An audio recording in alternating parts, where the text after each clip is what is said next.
안녕하세요. 사랑하는 성도 여러분, 반갑습니다. 부활의 주님이 우리와 함께 하십니다. 우리와 함께 하시는 주님을 찬양합니다. 기도합시다. 하나님, 저희들에게 또 새 주간을 선물로 주셨으니 오늘 하루도 또 이 주간도 주님의 은혜 안에서 넉넉히 승리의 길을 걷도록 도와주옵소서. 저희가 살아가는데 주님의 말씀이 생명이 되고 또 길이 되고 기쁨이 되도록 오늘도 저희들에게 말씀으로 채우시고 깨우쳐 주시옵소서. 예수님 이름으로 기도합니다. 아멘. 네, 오늘 말씀은 누가복음 12장 13절에서 34절입니다. 좀 긴 내용이라서요. 오늘은 그냥 한 절씩 읽어가면서 이렇게 설명하겠습니다. 12장 13절입니다. 무리 중에 한 사람이 이르되 선생님, 내 형을 명하여 유산을 나와 나누게 하소서. 자, 어떤 사람이 예수님께 와가지고 예수님, 제 형이 아버지 유산을 다 가져갔습니다. 좀 저하고 나눠주라고, 좀 저에게 나눠주라고 좀 말씀해 주세요. 라고 찾아옵니다. 글쎄요, 예수님에게 이런 문제를 가지고 다 찾아오네요. 아마 이때에도 유산을 어떻게 상속하고 분배하느냐가 아마 사회의 하나의 큰 이슈가 아니었나 싶어요. 자, 예수님께서 뭐라고 대답하시나요? 이 사람아, 누가 나를 너희의 재판장이나 물건 나누는 자로 세우느냐? 야, 그런 일을 가지고 나한테 오냐? 내가 이런 거 판단해주고 이런 거 이렇게 정리해주는 그런 재판장이냐? 라고 말씀을 하셔요. 그러면서 예수님이 한 말씀을 하십니다. 삼가 모든 탐심을 물리치라. 사람의 생명이 그 소유의 넉넉한 데 있지 아니하니라. 여기에서 보면 그들에게라고 되어 있어요. 그래서 꼭 예수님에게 온 이 사람에게 아니라 거기에 모여있는 모든 사람에게 주신 거예요. 탐심을 물리쳐라. 사람의 생명이 많이 있고 없고에 달려있는 게 아니다. 그것이 사람의 생명을 결정하는 것이 아니다. 라고 말씀하십니다. 자, 이렇게 말씀을 주신 후에 이게 무슨 뜻이지? 라고 물을 법한 사람들에게 한 비유로 설명해 주십니다. 한 부자가 그 밭에 소출이 풍성함에 심중에 생각하여 이르되 내가 곡식 쌓아둘 것이 없으니 어찌할까? 예, 한 부자가 있었는데 풍년이 들었어요. 그래서 엄청나게 그 해는 곡식을 많이 거두게 되었습니다. 그래서 이렇게 많은 곡식 거두는데 내가 쌓아둘 곳이 없네. 그래서 어떻게 합니까? 내가 이렇게 하리라. 내 곡간을 헐고 더 크게 짓고 내 모든 곡식과 물건을 거기 쌓아두리라. 내가 곡간을 헐고 크게 짓고 거기다가 이걸 쌓아둬야지. 네, 확장해서 더 많이 쌓아둬야지. 자, 그 다음에 어떻게 합니까? 내가 내 영혼에게 이르되 영혼아, 여러 해 쓸 물건을 많이 쌓아두었으니 평안히 쉬고 먹고 마시고 즐거워하자. 자, 이렇게 내가 많이 벌었으니까 이젠 편안하게 쉬고 먹고 마시고 즐기자라고 자기에게 말한다는 거예요. 자, 그런데 무슨 일이 일어납니까? 20절, 하나님은 이르시되 어리석은 자여, 오늘 밤에 네 영혼을 도로 찾으리니 그러면 네 준비한 것이 누구의 것이 되겠느냐? 하나님께서 너 이제 올 때가 되었다라고 부르신다면, 내 영혼을 도로 찾는다면 내가 이렇게 준비하는 게 다 어떻게 되겠느냐? 21절, 그러므로 자기를 위하여 재물을 쌓아두고 하나님께 대하여 부여하지 못한 자가 이와 같으니라. 자, 예수님께서는 먼저 탐심을 물리쳐라. 내 소유에 따라 생명이 거기에 있는 게 아니다 라고 하시면서 이 비유로 설명을 해주셨어요. 자, 이 부자는 엄청 많이 벌었죠. 요즘도 우리가 돈 좀 많이 벌면 좋겠다 하는 생각하죠. 요즘 한참 주식 주가가 3,000선을 뛰어넘은 지가 또 벌써 이렇게 몇 주 되는데, 그러면서 지금 한국에는 완전 주식 열풍입니다. 그래서 대박난 사람들이 여기저기 있다고 그래요. 근데 이렇게 많이 번 부자가 자기가 번 것을 내가 어떻게 쌓아둘까라고 생각을 했어요. 그런데 그가 하나님이 그를 부르시는 순간 그 모든 것이 다 의미가 없어집니다. 자, 정말 중요한 게 뭔지를 놓친 거죠. 정말 중요한 것. 그것을 예수님께서는 뭐라고 말씀하시냐면 자기를 위하여 재물을 쌓아두고 하나님에 대하여 부여하지 못한 자라고 말씀을 하십니다. 자, 이 부자의 문제는 무엇인가요? 이 부자는 자기 인생을 계획하죠. 이렇게 쌓아두고 이제 이렇게 즐기자. 그런데 하나님 없는 인생을 계획했습니다. 그의 계획에는 하나님이 계실 자리가 없었어요. 하나님이 이렇게 나에게 많은 것을 주셨으니 내가 이걸 어떻게 해야 하지? 내가 어떻게 살아야 하지? 이렇게 하나님께 물어보지를 않은 거죠. 그러면서 자기 인생은 자기가 책임질 수 있다고 착각했어요.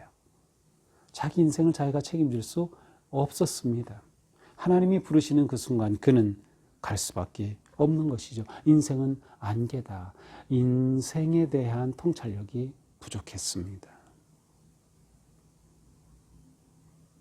더 나아가서 그가 이렇게 많이 벌었지만 하나님에 대해서는 부여하지 못했어요. 자기가 많이 벌었다면 하나님에 대해서 그렇게 부여한 자가 되었었는데 하나님에 대해 부여하지 못했어요. 다시 말하면 자기 이기심, 자기중심적이었어요. 이렇게 많은 재물에 대해서 그가 오늘 본문에 이렇게 표현합니다. 내가 곡식 쌓아둘 것은 내가 이렇게 하리라. 내 곳간, 내 모든 곡식, 내 영혼. 이 사람에게 있어서는 나밖에 없어요. 자기밖에 없는 거죠. 그러니 이렇게 많은 곡식을 거뒀는데 그것을 거룩하게 나누고 기부하고 헌금하고 할 생각을 전혀 하지 못한 거예요. 그래서 예수님은 이 사람은 하나님에 대해서 부여하지 못한 자다. 자기에 대해서는 이렇게 내가 쌓아두고 자기에 대해서는 부자였지만 하나님에 대해서는 부자이지 못했어요. 자, 이렇게 이 비유를 말씀하신 후에 제자들에게 또 계속해서 말씀하십니다. 내가 너희에게 이르노니 너희 목숨을 위하여 무엇을 먹을까 몸을 위하여 무엇을 입을까 염려하지 말라. 목숨이 음식보다 중하고 몸이 의복보다 중하니라. 자, 앞에서 부자가 자기가 아무리 쌓아놓지만 그가 죽으면 아무 의미가 없듯이 너희가 살아갈 때에 목숨을 위해서 무엇을 먹을까 몸을 위하여 뭘 입을까 염려하지 말라는 것입니다. 입고 먹는 것으로 내 목숨을 결정할 수 없다는 거죠. 그러니까 이런 것으로 염려하는 것은 더 중요한 것을 염려할 줄 모르는 모습이라는 거예요. 목숨이 더 중요한데 목숨에 대해 염려해야지 먹을 거를 염려하고 목숨에 대해 염려해야지 왜 입을 거를 염려하느냐는 겁니다. 자, 먹고 입는 것, 이것은 우리에게 가장 기초적인 것입니다. 이것이 필요 없다는 뜻이 아니에요. 이거 정말 우리에게 중요합니다. 그래서 계속 말씀하십니다. 까마귀를 생각하라. 까마귀는 씨를 뿌리지도 않고 거두지도 않고 창고도 없어요. 그런데 까마귀가 굶어 죽는 게 일은 없죠. 하나님이 이렇게 기르고 계시다. 너희는 새보다 더 귀하지 않냐? 하나님이 새들도 이렇게 돌보신다면 너희는 더 소중한 존재가 아니냐? 하나님의 자녀인데 말이죠. 너희 중에 누가 염려함으로 키를 한 자라도 더할 수 있겠느냐? 키를 한 자라도 더한다는 것은 달리 번역하면 목숨을 1시간이라도 더 연장한다라는 뜻이기도 해요. 그러니까 우리의 노력과 우리의 뜻으로는 우리의 생명을 주장할 수 없다는 거죠. 생명의 주인은 하나님이시라는 거예요. 그러니까 우리의 생명을 소중하게 여겨야 한다. 그렇지 않은 다른 것에 마음을 빼앗겨서 염려 근심하는 것은 어리석은 것이라는 뜻입니다. 그런즉 가장 작은 일도 하지 못하면서 어찌 다른 일을 염려하겠느냐. 이처럼 가장 소중한 생명에 대해서 생각하지 않으면서 무슨 다른 걸 염려하느냐. 백합화를 생각하여 보라. 그렇습니다. 들의 백합화 실도 만들지 않고 옷을 해 입는 것도 아니에요. 그런데 하나님께서 백합화를 아름답게 만지신 것을 보면 솔로몬의 영광보다도 더 아름답다. 이 백합화 그저 한철 살다가 그냥 쓰러집니다. 이렇게 쓰러지면 어디로 가요? 결국 아궁이에 던져지죠. 오늘 있다 내일 아궁이에 던져질 들불도 하나님이 이렇게 입히시거든 하물며 너희 일까 보냐. 믿음이 작은 자들아 너희는 무엇을 먹을까 마실까 하여 구하지 말며 근심하지도 말라. 이것은 세상 백성들이 구하는 것이다. 자, 우리가 하나님의 자녀라면 우리가 구해야 할 것이 있다는 거예요. 그거 빼놓고 이것에 염려하여 구하는 것은 어리석은 삶이라는 것이죠. 들풀도 입히신 하나님은 자녀인 우리를 그렇게 하나님이 돌보시지 않겠느냐는 거죠. 그러므로 뭘 먹을까 입을까 염려하고 구하고 근심하지 말라는 것입니다. 다만 31절 너희는 그의 나라를 구하여라. 그리하면 이런 것은 너희에게 더해 주신다. 그의 나라를 구하여라. 마태복음에서는 너희는 먼저 그의 나라와 의를 구하라고 되어 있죠. 정말 구해야 할 것이 이것입니다. 하나님의 나라를 구하는 거예요. 하나님의 나라를 구한다는 것은 하나님의 다스리시는 삶, 하나님의 인도하시는 삶을 구하는 거죠. 그 하나님의 다스리심 속에서 복된 삶을 살기를 추구하라. 단지 먹고 입는 것, 물질적인 것에 내 마음과 관심을 빼앗기지 말라는 것이죠. 무서워하지 말라. 아버지께서 나라를 너희에게 주시기를 기뻐하시느니라. 하나님께서는 그 나라가 너희 가운데 주시기를, 너희 가운데 이루어지기를 기뻐하신다. 우리가 하나님의 나라를 구하기만 하면 하나님께서 우리를 그렇게 다스려 주신다는 것입니다. 너희 소유를 팔아 구제하여 낡아지지 아니하는 배낭을 만들라. 너희 소유가 있다면 그것으로 구제를 해라. 남을 도와라. 그렇게 하면 낡아지지 않는 배낭, 요즘으로 치면 금고죠. 낡아지지 않는 영원한 금고, 바로 하늘에 있는 금고죠. 하늘에 둔 바 다함이 없는 보물이다. 도둑이 들어올 수도 없다. 너희 보물이 있는 곳에는 너희 마음도 있느니라. 하나님의 나라를 구하는 사람은 하나님의 나라의 보물을 쌓아둔다. 그런데 하나님의 나라의 보물을 쌓아두는 방식은 무엇인가요? 가난한 사람을 도와주는 것이다. 그러니까 맨 처음 우리가 보았던 부자의 문제는 많이 거둔 게 문제가 아니라 많이 거두어서 그것을 자기만을 위하여서 이기적으로 자기의 배만 채우려고 하는 것이 문제였어요. 하나님은 그걸 원하지 않으셔요.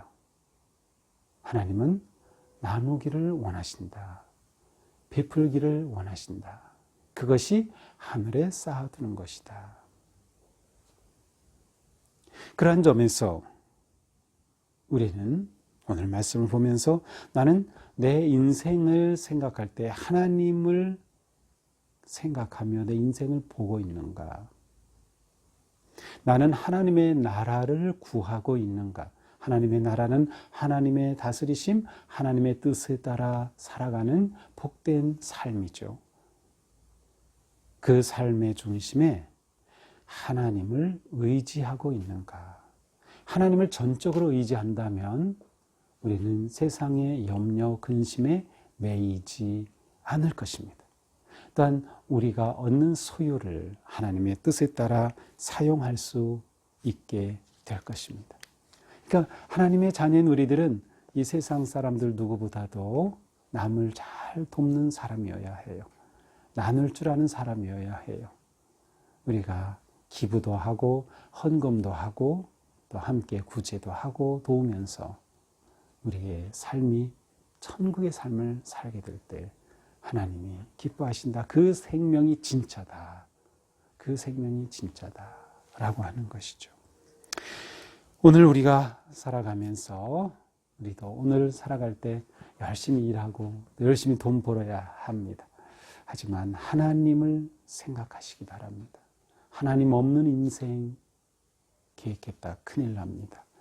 하나님을 늘 생각하고 하나님의 나라를 구하며 하나님께 전적으로 의지하는 그런 마음의 결단과 믿음으로 오늘 하루를 살아간다면 우리는 우리에게 주신 것으로 감사하며 감사와 기쁨의 삶을, 천국의 삶, 하나님의 나라의 삶을 살아갈 수 있을 것입니다.